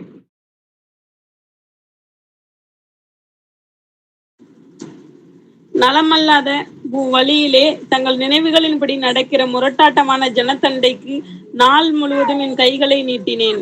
ஆமென். ஆமென். அது மாதிரிதான் நலம் அல்லாத வழியிலே தங்கள் நினைவுகளின்படி தங்கள் இருதயத்தின் நினைவின்படி நடக்கிற முரட்டாட்டமான ஜனத்தண்டைக்கு நாள் முழுதும் என் கையை நீட்டினேன். வனாந்தரங்கள் அவங்க 40 வருஷத்துல அவங்க எல்லாரையும் அழித்து போட்டாருன்றதை நம்ம பார்க்கிறோம். அவரோட பிள்ளைங்க தான் கானான் தேசத்துக்கு வந்தாங்க. அவரோட கோபம் ஆறாம அவங்க எல்லாரும் அங்க வனாந்தரத்துல கொன்று போட்டார். அவங்களுடைய சவங்கள் வனாந்தரத்துல விழுந்ததுன்னு சொல்லி எழுது. அப்ப முரட்டாட்டம் பண்றது விக்கிராராதனைக்கு சமமா இருக்கு. இன்னைக்கு சபைகள்ல பெண்கள் போதிக்க கூடாது, அது அயோக்கியத்தனமா இருக்குதுன்னு சொல்லி வேதவசனம் எழுதியிருக்குது. தீர்க்கதரிசியாவது தேவனுடைய ஆவியை பெற்றன என்று நீங்கள் எண்ணினால் என்னுடைய வார்த்தை அது கர்த்தருடைய கட்டளை என்று ஒத்துக்கொள்ள கடவுதுன்னு சொல்லி எழுதியிருக்குது. அவ்வளவு தைரியம் பெண்களை போதிக்கிறாங்க. வசனம் சொல்லுது, உடனே அவங்க என்ன சொல்றாங்க, ஆணும் கிடையாது பெண்ணும் கிடையாது இல்லையா? ஆமா, ஆணும் கிடையாது பெண்ணும் கிடையாது. யார் எழுதுனா? பவுல் தானே எழுதுறாரு. அதே பவுல் தானே இதையும் எழுதுறாரு. அப்ப எதுக்கு எழுதுறாருன்றதை புரிஞ்சுக்கணும் இல்லையா? சபைகள்ல பெண்கள் போதிக்கும் போது எல்லோருடைய பார்வையும் அந்த பெண்கள் மேல விடும். நீங்கள் கூடி வருது ஆக்கினைக்கு எதுவாக கூடி வராதபடிக்கு நீங்க முக்காடு போட்டுக்கணும்னு சொல்றாரு ஆண்டவர். முக்காடு கிறிஸ்துவினால் நீக்கப்பட்டுச்சு. எப்ப இயேசு கிறிஸ்து ஏற்றுக்கொண்டோமோ அப்பவே நம்மளோட முக்காடு நீக்கப்பட்டுச்சு. கிறிஸ்துவினால் அந்த முக்காடு நீக்கப்பட்டு. அப்ப ஏன் பெண்கள் முக்காடு போடணும்னா, சபையில கூடி வர ஆண்களுக்கு இடர்களை உண்டாக்க கூடாதுன்றதுக்காக நீங்க முக்காடு போட்டுதான் ஆகணும். அப்படி முக்காடு போட விரும்பலையா மொட்டை அடிச்சுக்கன்னு சொல்றாரு. பெண்கள் அமைதலா இருந்து கற்றுக்கொள்ள கடவன் சொல்லி எழுதிருக்கு. உபதேசிக்கிறதுக்கு அவங்களுக்கு உத்தரவு கொடுக்கலன்னு சொல்லி எழுதிருக்கு. ஆனா இன்னைக்கு முரட்டாட்டம் பண்ணி கொண்டிருக்கிறார். இது விக்கிராராதனை சொல்லி எழுதிருக்கு. அதே போல திருத்துவமும் என்னது? ஒரு விக்கிராராதனை தான். இஸ்ரவேலை கேள், நம்முடைய தேவனாகிய கர்த்தர் ஒருவரே கர்த்தர்னு சொல்லி எழுதியிருக்கு இல்லையா? அந்த கட்டளைய நம்ம ஏற்கனவே வாசிக்கலாம். மார்க் 12ஆம் அதிகாரம் 29 to 33 வசனங்கள் வரைக்கும் வாசிக்கலாம். இயேசு அவனுக்கு பிரதியுத்தரமாக, கற்பனைகளில் எல்லாம் பிரதான கற்பனை எதுவென்றால், இஸ்ரவேலே கேள், நம்முடைய தேவனாகிய கர்த்தர் ஒருவரே கர்த்தர். உன் தேவனாகிய கர்த்தரிடத்தில் உன் முழு இருதயத்தோடும் உன் முழு ஆத்துமாவோடும் உன் முழு மனதோடும் உன் முழு பலத்தோடும் அன்பு கூறுவாயாக என்பதே பிரதான கற்பனை.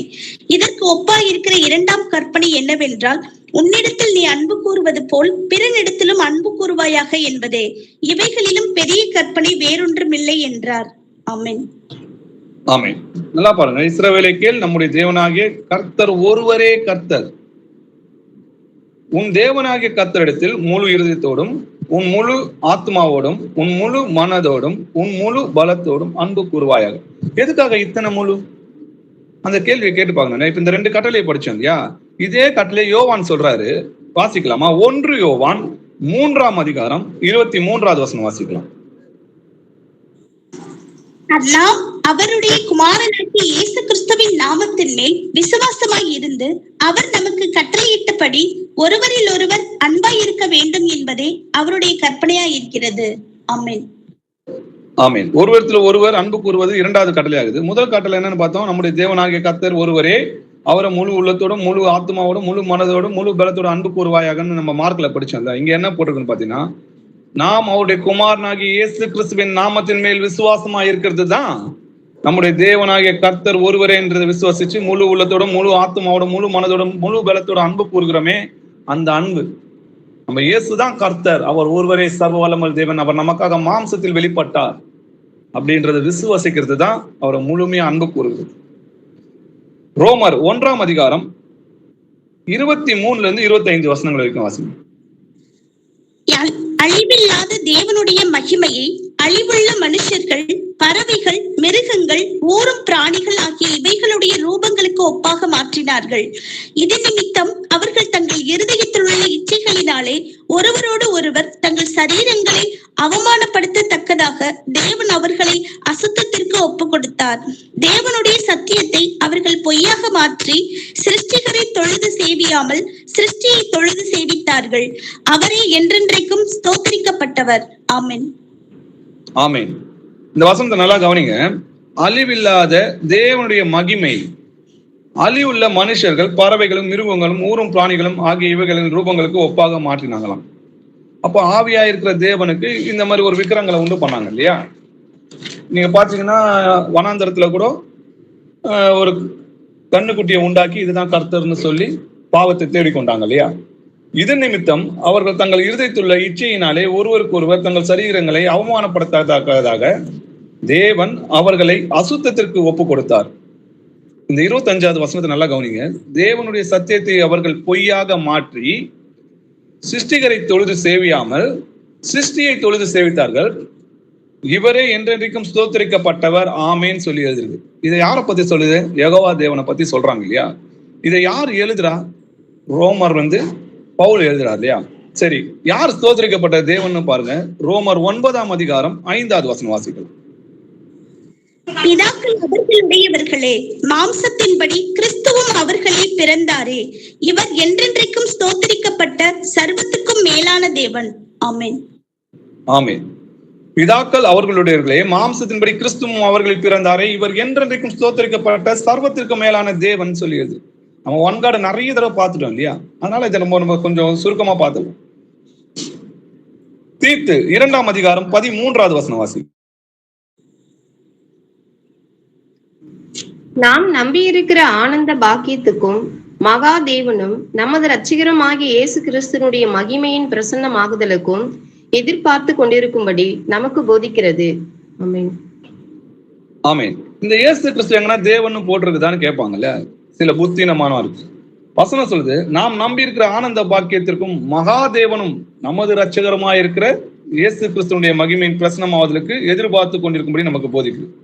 யார் இந்த மகாதேவன்றத பாத்தீங்கன்னா, சங்கீதத்துல கர்த்தரே மகாதேவனும் எல்லா தேவர்களுக்கும் மகாராஜாவுமா இருக்கிறார். இப்போ யோவான்ல பாத்தீங்கன்னா, யோவான் 17ஆம் அதிகாரம் 3வது வசனமும், ஒன்றான மெய் தேவனாகிய உம்மையும் நீர் அனுப்பினவராகிய இயேசு கிறிஸ்துவையும் அறிகிறதே நித்திய ஜீவன். இங்க பாத்தீங்கன்னா, நீ திருத்துவக்காரங்களா இருக்கட்டும், யெகோவா விட்னஸா இருக்கட்டும், பாருங்க 2 பேர் இருக்கிறாங்கன்னு காட்டுவாங்க. அப்போ மெய் தேவன் வேற, இயேசு கிறிஸ்து வேறன்னு சொல்லுவாங்க இல்லையா? அவங்க 2 பேர் வேற வேறவங்களா இருந்தா எதுக்கு நம்மளுக்கு அறிவு வேணும்?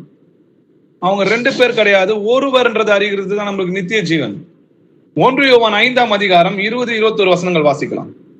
அன்றியும் நாம் சத்தியம் உள்ளவரை அறிந்து கொள்வதற்கு தேவனுடைய குமாரன் வந்து நமக்கு புத்தியை தந்திருக்கிறார் என்றும் அறிவோம். அவருடைய குமாரனாகிய இயேசு கிறிஸ்து எண்ணப்பட்ட சத்தியம் உள்ளவருக்குள்ளும் இருக்கிறோம். இவரே மெய்யான தேவனும் நித்திய ஜீவனுமாய் இருக்கிறார். பிள்ளைகளே, நீங்கள் விக்கிரகங்களுக்கு விலகி உங்களை காத்துக் கொள்வீர்களாக. ஆமென். ஆமென். இந்த யோவான் சொல்றாரு, மெய் தேவனாகிய உம்மையும் நீர் அனுப்பின இயேசு கிறிஸ்துவின் அறிகிறது நித்திய ஜீவன் சொன்ன இந்த யோவான் தான், இந்த இயேசு கிறிஸ்து தான் மெய்யான தேவனும் நித்திய ஜீவனுமா இருக்கிறார். இந்த யோவான் தான் வெளிப்படுத்தின விஷயத்துல இயேசு கிறிஸ்து எழுதுறாரு, இவர் அல்பாவும் ஒமேகாவும் ஆதியும் அந்தமும் இல்ல, நான் சர்வவல்லமையும் உள்ள தேவனாகிய கர்த்தர்னு சொல்லி எழுதிரு. அப்படி இயேசுவை தேவன் என்றும் சத்தியமுள்ள கர்த்தர் என்றும் அறிகிறது தான் நித்திய ஜீவன். தேவான அததான் வானத்தை அண்ணாந்த பார்த்து தேவனுடைய மகிமையில் இயேசு கிறிஸ்துவானவர் வீற்றிருக்க காண்கிறேன்னு சொல்றாரு இல்லையா?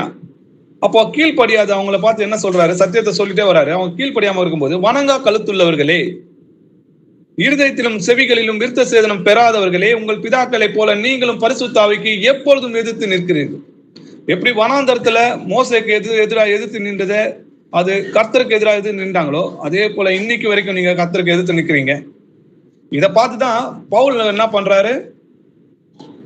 தேவன் ஒருவர் தான், இந்த மனுஷனை தொழுது கொள்றாங்களே, இந்த நாமத்தை தொழுது கொள்றவங்கள கொல்லணும்னு சொல்லிதான் சிறைப்பிடித்து கொண்டு வரணும்னு தான் போறாரு. ஆனா பாத்தீங்கன்னா கர்த்தர் அவருக்கு காட்சி கொடுக்கிறாரு. பவுலே பவுலே ஏன் என்னை துன்பப்படுத்துகிறார்னு ஒரு சத்தம் கேக்குது. அப்போ ஆண்டவரே நீங்க யாருன்னு கேட்கலாம். அதற்கு கர்த்தர்னு சொல்லி எழுதிருக்கு. அதற்கு கர்த்தர் நீ துன்பப்படுத்துற இயேசு நானேன்னு சொன்னார். அவ்வளவுதான். அவன் யாருக்கிட்டையும் எந்த சுவிசேஷமும் அறிவிக்க போல. அதுக்கப்புறம் அவன் தான் இயேசு கிறிஸ்துவை கர்த்தர் என்றும் எங்களையோ உங்களோட ஊழியக்காரர் என்றும் பேசுங்க. அப்போ தேவன் மாம்சத்தில் வெளிப்பட்டார்ன்றதும் அவர் தான் எழுதுறாரு. ஒன்காட பத்தி அவ்வளவு தெளிவா எழுதின வசனங்கள் எல்லாமே பவுல் எழுதுனது தான். அப்போ அவங்களுக்கு தெரியுது அவர் கர்த்தர் என்றதா, அதனால வேதம் அவரை தேவன் என்றும் கர்த்தர் என்றும் எழுதிருக்கு. ஆனா இன்னமும் அவர் வேறொருத்தர்னு சொல்லி அவர் இவர் இல்லைன்னு சொல்றது எல்லாமே என்னது இருக்கு? முரட்டாட்டம் பண்ணுகிற விக்கிர ஆராதனையா இருக்கு. பிள்ளைகளே, நீங்க விக்கிரங்களுக்கு விலகி வருங்கள் சொல்லி எழுதிருக்கு. எதனால? அந்த 1 யோவான் 5ஆம் அதிகாரம் 20-21 வசனம் படிச்சீங்கன்னா அங்க எங்கேயுமே விக்கிராராதனை பத்தி எழுதியிருக்காது. ஆனா இயேசு கிறிஸ்து மெய்யான தேவன் சொல்லி முடிச்சுட்டு அடுத்த வசனம் சொல்லுவாரு, பிள்ளைகளே நீங்க விக்கிரங்களுக்கு விலகி இருங்க. அப்போ இயேசு கிறிஸ்து தேவன் அல்லன்னு சொல்லி அவருக்கு வேறொருத்தர் நீங்க சொன்னீங்கன்னா, அந்த மகிமையை நீங்க வேறொருத்தர் கொடுத்தீங்கன்னா அது என்னது? விக்கிர ஆராதனை தான். அது மட்டும் கிடையாது, தேவனை காட்டிலும் எதை ஆகிலும் நம்ம அதிகமா நேசிச்சோம்னா அது விக்கிர ஆராதனை தான். என் மகிமையை நான் வேறொருக்கு கொடுக்க மாட்டேன்னு சொல்றாரு இல்லையா? மத்தேயு 10ஆம் அதிகாரம் 37-38 வசனங்கள் வாசிக்கலாம். தந்தையாவது தாயையாவது என்னிலும் அதிகமாய் நேசிக்கிறவன் எனக்கு பாத்திரன் அல்ல. மகனையாவது மகளையாவது என்னிலும் அதிகமாய் நேசிக்கிறவன் எனக்கு பாத்திரன் அல்ல. தன் சிலுவையை எடுத்துக்கொண்டு என்னை பின்பற்றாதவன் எனக்கு பாத்திரன் அல்ல. ஆமென். ஆமென். தகப்பனையாவது தாயாவது என்னிலும் அதிகமாய் நேசிக்கிறவன் எனக்கு பாத்திரன் அல்ல. மகனையாவது மகளையாவது என்னிலும் அதிகமாய் நேசிக்கிறவன் எனக்கு பாத்திரன் அல்லன்னு சொல்லி எழுதிருக்கு. தன் சிலுவையை எடுத்துக்கொண்டு என்னை பின்பற்றாதவன் எனக்கு பாத்திரன் அல்ல. அதாவது ஆண்டவரை காட்டிலும் நம்ம அதிகமா எதுவுமே நேசிக்கூடாது. ஒரு செல்போன் பாக்குறீங்க, அதை பைபிள் படிக்கிறத காட்டிலும் நீங்க அதிகமா பாக்குறீங்கன்னா நீங்க விக்கிராராதனை பண்ணிட்டு இருக்கீங்க. ஒரு டிவி பாக்குறீங்கன்னா டிவில என்ன இருக்கு? விபச்சாரம் தான் இருக்கு. அப்போ அப்படிப்பட்டதை நம்ம பார்க்கறதுனால என்ன, ஆண்டவருக்கு விரோதமா விக்கிராராதனை செய்யறோம். இப்போ நான் என் தேவனை காட்டிலும் என் பிள்ளையாவது என் மனைவியாவது என் தாயையாவது எனக்கு உண்டான எல்லாவற்றிலும் நான் அதிகமா எதனா நான் நேசிச்சேன்னா அது விக்கிர ஆராதனையா இருக்கு. அவங்க தேவனுடைய ராஜ்யத்துக்கு பிரவேசிக்க முடியாது. என்னோட மகிமையை நான் விக்கிரங்களுக்கும் என்னோட நாமத்தின் பரிசுத்தத்தை நான் எப்படி குலைச்சல் ஆக்கலாம், என் மகிமையை நான் வேறொருக்கு கொடுக்க மாட்டேன்னு சொல்றாரு. அப்போ நம்மளுடைய ஜீவனை கொடுத்து நம்மளை மீட்டு கொண்ட தேவனுக்கு நம்ம அடிமையா இருக்கிறோமே. வசனம் எழுதி இருக்குது, நீங்கள் தேவனுக்கு அடிமையா இருக்கிறீங்க. அப்படி இருக்கும்போது அவருக்கு முக்கியத்துவம் கொடுக்காம வேற இரண்டாம் நபருக்கு நம்ம அதுக்கு முக்கியத்துவம் கொடுப்போமானா நம்ம ஆண்டவருக்கு விக்கிராராதனை செய்யறமா இருக்கும். லூக்கா 14ஆம் அதிகாரம் 33வது வசனம் வாசிங்க. இன்றைக்கும் நாளைக்கும் இதுவாகுது. லூக்கா 14ஆம் அதிகாரம் 33வது வசனம். அப்படியே உங்களில் எவனாகிலும் தனக்கு உண்டானவைகளை எல்லாம் வெறுத்து விடாவிட்டால் அவன் எனக்கு சீஷனாய் இருக்க மாட்டான். ஆமென். ஆமென். அப்படியே உங்களில் எவனாகிலும் தனக்கு உண்டானவைகளை எல்லாம் வெறுத்து விடாவிட்டால்னா அதை அதிகமா நேசிக்க கூடாது. என்னிலும் அவரோட காட்டிலும் அதிகமா நேசிக்கிறவனா இருந்தா நீ எனக்கு சீஷனா இருக்க மாட்டேன். அப்போ நம்ம அநேகர் புறப்பட்டு போய் நீங்க சீஷர் ஆக்குங்கன்னு சொல்லியிருக்க. அப்ப நம்மளாம் சீஷர்கள் தானே. பேதுருவை பார்த்து ஒரு சொல்றாரு, நான் இந்த மாதிரி பாடுபட்டு சிலுவையில அடைய போறேன்னு சொல்லும் போது அப்ப பேதுரு சொல்றான், இது உங்களுக்கு நேரிடக்கூடாதுன்னு. அப்போ கர்த்தர் பாத்தீங்கன்னா பேதுருவை பார்த்து, எனக்கு பின்னாக போ சாத்தானே, நீ எனக்கு இடலா இருக்கிறாய், தேவனுக்கு ஏற்றவைகளை சிந்தியாமல் மனுஷனுக்கு ஏற்றவைகளை சிந்திக்கிறாயா. அப்போ மாம்ச சிந்தை மரணம்னு சொல்லி எழுது. மாம்சத்துக்குரிய சிந்தனையை உண்டாக்குறது எல்லாமே பிசாசு தான். நமக்கு அதிகமா அதுல அடிமையாக்கி கொஞ்சம் கொஞ்சமா அதுல கொண்டு போய் நம்மளை அடிமையாக்குவான். அப்போ ஆண்டவரை காட்டிலும் நம்ம அதிகமா எதையும் நம்ம விரும்பவும் கூடாது, எதையும் நேசிக்கவும் கூடாது. ஒருவன் என்னை பின்பற்றி வர விரும்பினால் அவன் தன்னைத்தானே வெறுத்து தன் சிலுவை எடுத்துக்கொண்டு என்னை பின்பற்றி வரணும். தன் ஜீவனை ரட்சிக்க வேகத்தை அதை இழந்து போவான். அதை வெறுக்கிறவனோ அதை இழந்து போனோம்னு நினைக்கிறவனோ அதை பெற்றுக்கொள்வான்னு சொல்லி எழுதி. நாம் அவபக்தியையும் லௌகீக இச்சையும் வெறுத்து தெளிந்த புத்தியும் நீதியும் தேவ பக்தி உள்ளவர்களாய் இவ்வுலகத்துல நம்ம ஜீவனம் பண்ணணும். மாம்சத்தால் கரைப்பட்டு இருக்கிற வஸ்திரத்தை வெறுத்து தள்ளுங்கள் சொல்லி எழுதியிருக்கு. அப்போ இந்த உலகம்தான் அசுத்தமா இருக்குது. இந்த உலகத்தின் அதிபதி பிசாசா இருக்கிறான். இந்த உலகத்தால் கரைப்படாதபடிக்கு நம்ம இருதயங்களை நம்ம பார்த்து கொள்ளணும். உலகத்தில் உள்ளவைகளிலும் அன்பு கூறாதிருங்கள். ஒருவன் உலகத்தில் அன்பு கூர்ந்தால் அவனிடத்தில் பிதாவின் அன்பு இல்லைன்னு சொல்லி எழுதிருக்கு. ஏனெனில் மாம்சத்தின் இச்சையும் கண்களின் இச்சையும் ஜீவனத்தின் பெருமையும் ஆகிய இவ்வுலகத்தில் உள்ளவைகள் எல்லாம் பிதாவினால் உண்டானவைகள் அல்ல, அவைகள் உலகத்தினால் உண்டானவைகள். இந்த உலகத்தின் அதிபதி பிசாசுன்றதை நம்ம தெரிஞ்சுக்கணும். உலகமும் அதன் இச்சையும் ஒளிந்து போவோம், தேவனுடைய சித்தத்தின்படி செய்கிறவனோ என்றென்றைக்கோ நிலைத்திருப்பான். உலகத்துல எல்லாவற்றையும் நமக்கு அனுபவிக்க அதிகாரம் உண்டு. எதற்குமே நம்ம அடிமை ஆகக்கூடாது. அது வேணான்னு தூக்கி போறதுக்கு எப்பவுமே நம்ம ஆயத்தமா இருக்கணும். கர்த்தருக்காக காத்து கொண்டவங்களா இருக்கும். ஆகையால் எனக்கு பிரியமான பிள்ளைகளே, விக்கிராராதனைக்கு விலகி ஓடுங்கள் சொல்லி எழுதியிருக்கு இல்லையா. அறியாமை உள்ள காலங்களில் தேவன் காணாதவர் போல் இருந்தார். இப்பொழுதோ மனம் திரும்ப வேண்டும் என்று எங்கும் உள்ள மனுஷர்களுக்கு கட்டளையிட்டு இருக்கிறார். மேலும் ஒரு நாளை குறித்திருக்கிறார், அதில் அவர் நியமித்த மனுஷனை கொண்டு பூலோகத்தை நீதியாய் நியாயம் தீர்ப்பார். அந்த மனுஷனை மரித்தொருந்து எழுப்பினாலே அது நிச்சயத்தை எல்லோருக்கும் விளங்க பண்ணியிருக்கிறார் சொல்லி எழுதிருக்கு. அதனால வேத வசனங்களை கேட்டிருக்கீங்க. இந்த சத்தியமான வசனங்களை ஆராய்ஞ்சு பாருங்க. வீட்டுல இருக்கும்போது நம்ம ஆண்டவருக்கு விக்கிராராதனை செஞ்சுட்டு வரோமா அப்படின்றத நம்மள நாம நிதானித்திருந்தா நம்ம நியாயம் தீர்க்கப்பட மாட்டோம். நம்ம இருதயம் நம்மளை வஞ்சிக்கும். நம்ம இருதயம் கிறுக்கும் கேடு உள்ளதுன்னு சொல்லிடுது. நம்ம வசனத்தின்படி நடக்கிறோமா, இந்த வசனத்தின்படி நடக்கிறோமா? ஏன்னா இந்த வசனம் தான் நம்மளை கடைசி நாள்ல நம்மளை நியாயம் தீர்க்க போகுது. யார் எது சொன்னாலும் அது வேத வசனங்களோட இருக்குதா அப்படி ஆராய்ந்து பாருங்க. பேசுறவங்க தேவன் ஆவியினால போதிக்கிறாங்களா, வேத வசனங்களை போதிக்கிறாங்களா, தங்க சொந்தத்துல இருந்து சொல்றாங்களான்றதை ஆராய்ந்து பாருங்க. கர்த்தர் நம்முடைய இருப்பார். ஆமென். அப்பா, உம்மை துதிக்கிறோம், உம்மை போற்றுகிறோம். நீ நல்லவர், வல்லவர், இரக்கம் உள்ளவர், நீதி உள்ளவர், உண்மை உள்ளவர், மகா பரிசுத்தம் உள்ள தேவனை உம்மை துதிக்கிறோம் ராஜா, உம்மை போற்றுகிறோம் ராஜா. அப்பா, நாங்க உங்களை அறிந்து கொண்டது கொஞ்சம்பா. தேவனை அறிகிற அறிவில நாங்க மேன்மேலும் நாங்க எல்லோரும் வளரணும்ப்பா. உண்மை பற்றி நாங்க இன்னும் அதிகமா தெரிஞ்சுக்கொள்ளணும்ப்பா. அறிவு கட்ட முடியாத அந்த அன்பின் ஆழம், அகலம், உயரம், நீளம் என்னதென்று நாங்கள் கற்றுக்கொள்கிற அறிவை எங்களுக்கு தாங்கப்பா. அந்த ஞானத்தை கொடுங்கப்பா. அப்பா, நீ ஜீவனுள்ள தேவன் என்பதை நாங்கள் விசுவசிக்கிறோம் கர்த்தாவே. அப்பா, எங்களுக்காக நீ மாம்சத்தில் வெளிப்பட்ட தேவன் கர்த்தாவே. எங்களுக்குள் வாசம் பண்ணுகிறீர் ராஜா, எங்களை வழி நடத்துகிறீர் கர்த்தாவே. எங்கள் பிள்ளைகளையும் தூதர் வைத்து காத்துக்கொள்கிறீர் கர்த்தாவே. அப்பா, இங்க கூடி வருகிற சகோதர சகோதரிகளை கர்த்தராகிய இயேசு நாமத்தில் ஆசீர்வதிக்கிறேன். வேத வசனங்கள் அவங்க நல்ல இதயத்துல விதைந்து அது 30, 60, 100 பலன் தரும்படியாக அவங்களை கர்த்தராகிய இயேசு நாமத்தில் ஆசீர்வதிக்கிறேன்.